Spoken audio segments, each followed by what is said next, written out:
Subscribe कीजिए F study class channel को और बेल आइकन को दबाइए लेटेस्ट वीडियो सबसे पहले देखने के लिए। हेलो फ्रेंड्स, आज इस वीडियो में हम समचतुर्भुज का क्षेत्रफल और परिमाप निकालना सीखेंगे। तो यहाँ पर मैंने 3 आकृति बनाई है और तीनों ही आकृति है वो एक समचतुर्भुज की आकृति है। तो क्षेत्रफल और परिमाप निकालने से पहले आपको ये पता होना चाहिए कि समचतुर्भुज की आकृति कैसी होती है, उसकी पहचान हम कैसे कर सकते हैं और इसकी परिभाषा क्या होती है। तो चलिए हम पहले इसकी परिभाषा जान लेते हैं। तो समचतुर्भुज की परिभाषा होती है कि ऐसा चतुर्भुज जिसके चारों भुजाएं समान होती है और विकिरण समकोण पर समद्विभाजित होते हैं, समचतुर्भुज कहलाता है। तो देखिए यहाँ पर जो समचतुर्भुज होता है उसकी चारों भुजाएं क्या होती है, बराबर होती है, और जो इसके विकिरण होते हैं वो समकोण पर समद्विभाजित होते हैं। मतलब कि यहाँ पर जो कोण बनता है वो कोण 90 डिग्री का बनता है और चारों भुजाएं इसमें बराबर होती है, तो वो एक समचतुर्भुज होता है। समचतुर्भुज एक समांतर चतुर्भुज भी होता है और समांतर चतुर्भुज का जो क्षेत्रफल निकालने का फॉर्मूला है आधार गुणा ऊंचाई, उससे हम समचतुर्भुज का क्षेत्रफल भी ज्ञात कर सकते हैं। इसके अलावा समचतुर्भुज का जो क्षेत्रफल निकालने का फॉर्मूला है वो 1/2 गुणा दोनों विकर्णों का गुणनफल भी होता है। तो चलिए हम इन तीनों आकृति का क्षेत्रफल है वो अलग अलग ज्ञात करेंगे। तो आकृति नंबर 1 देखिए, इसमें चारों भुजाएं इसकी 4 सेंटीमीटर की है, ये भी 4 सेंटीमीटर है, और बाकी 3 भुजाएं वो भी 4-4 सेंटीमीटर की है। इसके जो विकिरण है, एक विकिरण है 8 सेंटीमीटर और दूसरा विकिरण जो इसकी लंबाई है वो 6 सेंटीमीटर है। तो अगर हमें इसका क्षेत्रफल निकालना है और इसका परिमाप निकालना है तो देखिए समचतुर्भुज के क्षेत्रफल का फॉर्मूला होता है, यहाँ पर मैं लिख देता हूँ, 1/2 गुणा विकिरणों का गुणनफल। 1/2 का 1/2 रहेगा। विकिरणों का गुणनफल का मतलब है कि इसके अंदर जो दोनों विकिरण हैं उनकी लंबाई का हम गुणा कर देंगे। तो ये आ जाएगा 1/2 गुणा में पहला विकिरण है 8 सेंटीमीटर, तो यहाँ पर हम लिख देंगे 8, और गुणा में दूसरा विकिरण है 6 सेंटीमीटर, तो इसको हम लिख देंगे 6। अब 2 का जो भाग है वो 8 में जाएगा 4 बार, और 6 को 4 से गुणा कर देंगे तो ये आ जाएगा 24 सेंटीमीटर स्क्वायर। तो ये इसका क्षेत्रफल होगा।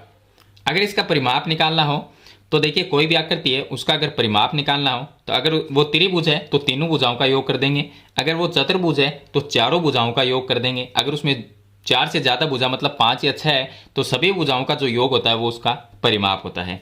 तो यहाँ पर अगर ये समचतुर्भुज है इसका अगर परिमाप निकालना है तो हम परिमाप का सूत्र भी लिख सकते हैं, ये चारों भुजाओं का योग भी कर सकते हैं।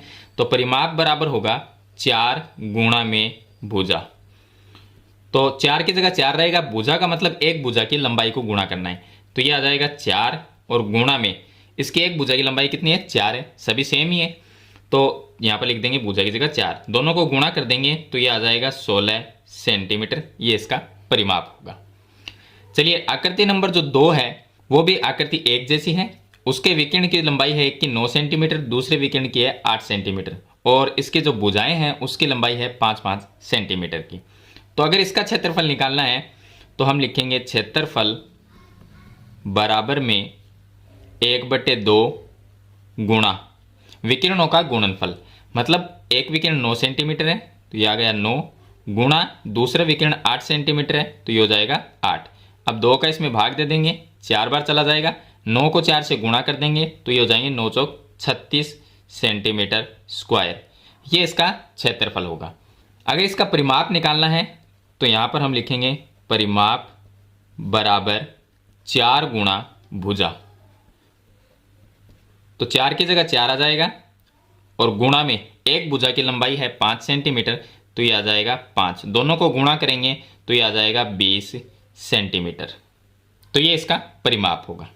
ये जो आकृति नंबर 3 ये थोड़ी सी इनसे अलग है ये भी समचतुर्भुज, लेकिन इसके अंदर अगर दोनों विकिरण की लंबाई ना है तो हम क्षेत्रफल कैसे ज्ञात करेंगे। तो यहाँ पर देखिए ये जो एक भुजा है इसकी लंबाई 6 सेंटीमीटर है, तो बाकी जो 3 रह गई है उनकी भी 6-6 सेंटीमीटर होगी, क्योंकि समचतुर्भुज की चारों भुजाएं बराबर होती है। तो ये तो हो जाएगा इसका आधार, और ये है इसकी शीर्ष लंब मतलब कि ऊंचाई 8 सेंटीमीटर।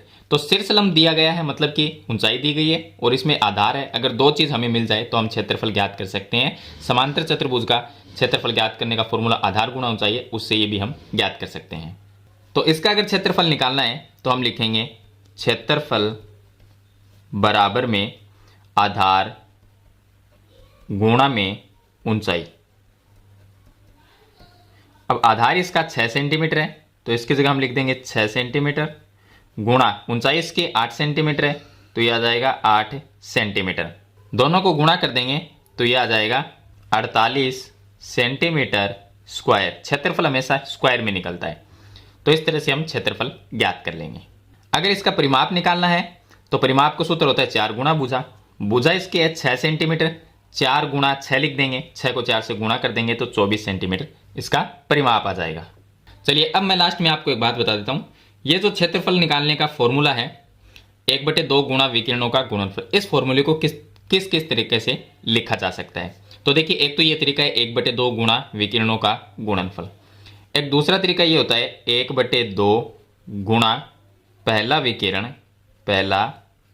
विकिरण गुणा में दूसरा विकिरण।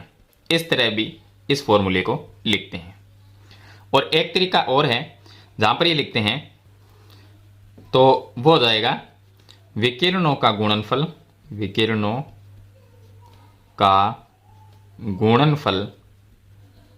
बट्टे में 2। इस तरह भी इस फॉर्मूले को लिख सकते हैं, क्योंकि ये जो 1/2 है अगर इससे गुणा करेंगे तो ये इसके बट्टे में 2 रहेगा, तो ये 2 इसके बट्टे में आ जाएगा। और इसको ऐसे भी लिख सकते हैं कि पहला विकिरण गुणा दूसरा विकिरण बटे 2, ऐसा भी इसको लिखा जा सकता है। तो मेरे ख्याल से आप एक समचतुर्भुज का क्षेत्रफल और परिमाप निकालना सीख गए होंगे। फिर भी इसके बारे में कोई सवाल या सुझाव है तो मुझे कमेंट बॉक्स में जरूर लिखना।